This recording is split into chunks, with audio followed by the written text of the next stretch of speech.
Whatever political circumstances in 2015 and prior to the creation of Kosovo specialist chambers were, they were crucial to the formation of this court. But in the same time, we know that political circumstances changed deeply and profoundly now, but they won't influence the work of the court that already exists. Why?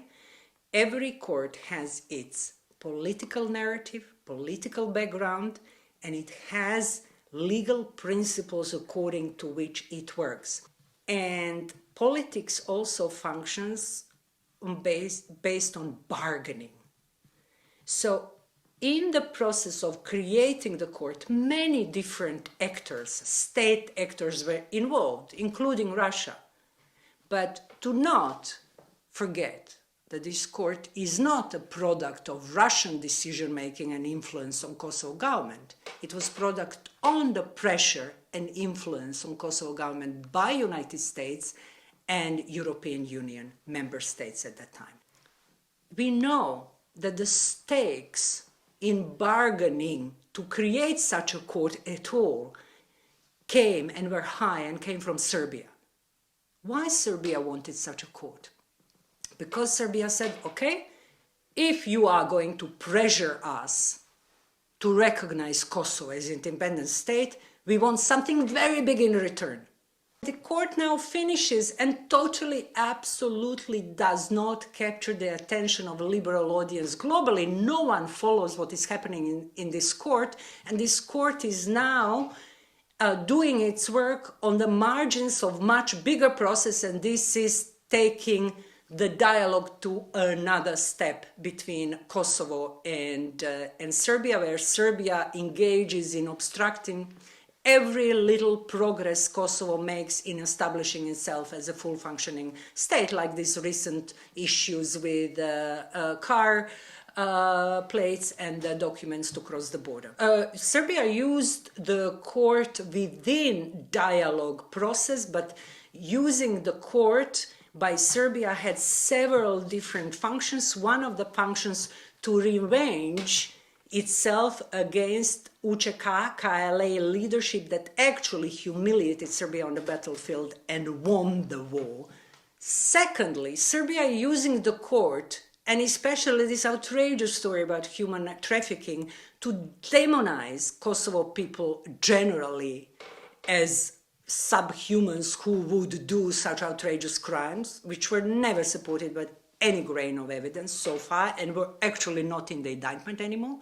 And thirdly, very importantly, it actually, by launching narrative of atrocities and political crimes by UÇK, it is now shifting the narrative of bad and good guys a little bit more to the gray zone, because before this court, it was unquestionable who was doing the crimes during the Kosovo conflict. The Serb side.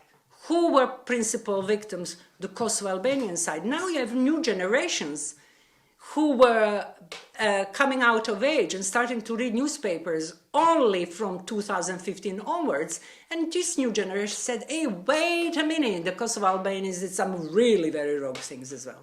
It is absolutely impossible to compare the extent of the crimes committed by Serbian forces and what UÇK was doing in a quite short period of time, when they took up arms against Serb oppressor to protect their own people, their own houses. How could you ever compare the crimes committed by a state in its full military infrastructure against Kosovo-Albanian people self-organizing themselves not to conquer territory over the border of Kosovo in Serbia, but to protect their own heirs, their own houses, their own mothers, sisters, and daughters.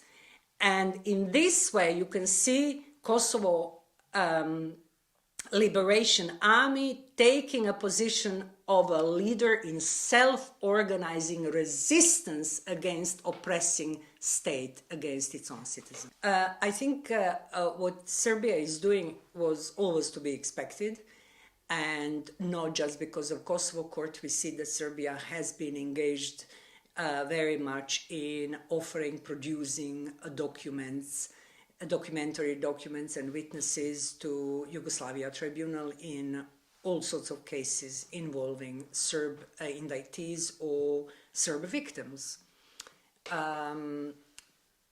So when we come to the documentation and witnesses, you have to understand that none of any piece of evidence becomes evidence before accepted by the court as credible evidence. So truckloads of documentation that Serbia is making available to prosecution to prosecute individuals in Tači et al., there is no certainty that they will be admitted as evidence. So this is, I think, very, very important thing to say.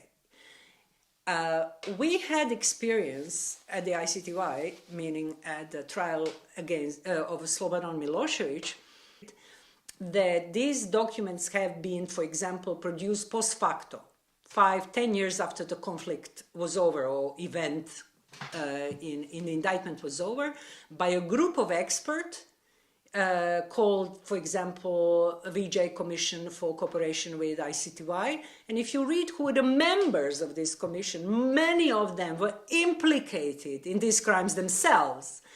I think there are manifold answers to this. I wouldn't invest SPO prosecution with so much power as you seem to think they might have. Courts exist of at least 4 different parts, and each of the parts should engage and exercise and gain more power in the process. So you have chambers between judges, you have prosecution, you have defense, and you have registry.